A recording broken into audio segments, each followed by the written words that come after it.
asset class and makes the need for public collaboration more critical to these engines of future economic prosperity.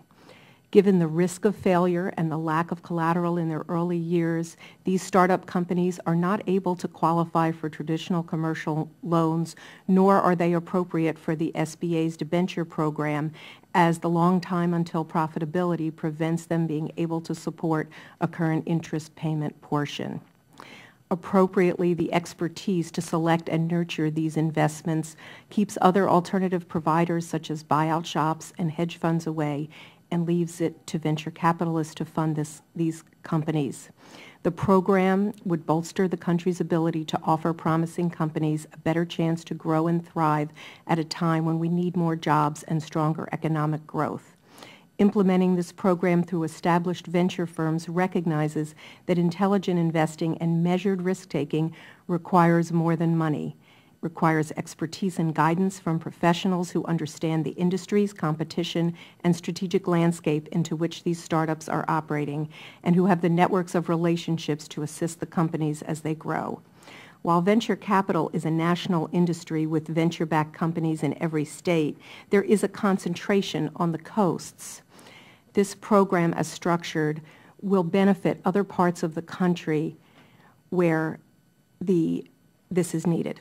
For example, in Ohio, where my firm is headquartered, venture capitalists invested $39 million in 17 companies in the first half of 2009, compared to $3.4 billion invested in 476 California companies during the same time period. Ohio, as well as other states in our Midwest geographic footprint, have the entrepreneurs, university labs, and leading medical institutions that drive venture investment.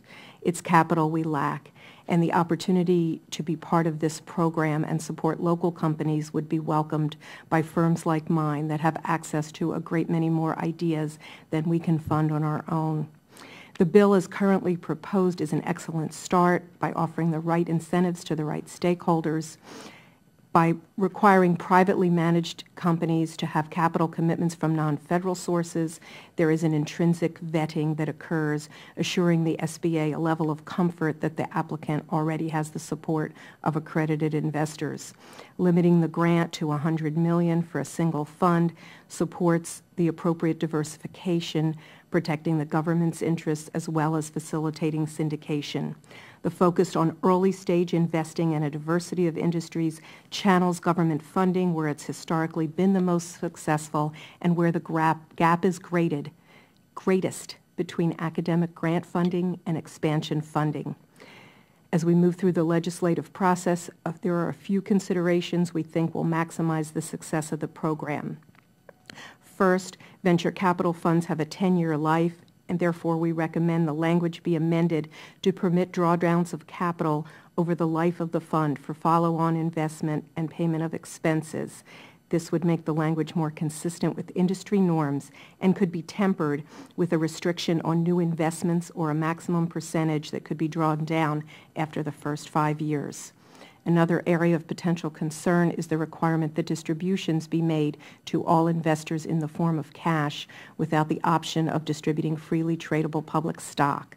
Recognizing IPOs are often a form of financing rather than a liquidity event, this prevents other investors from achieving potential upside in post-IPO stock appreciation and may make them reluctant to commit to funds. With these changes, we strongly support this program, and I look forward to answering any questions. Thank you, Ms. Dodge. Our next witness, Mr. Michael Menzies. He is the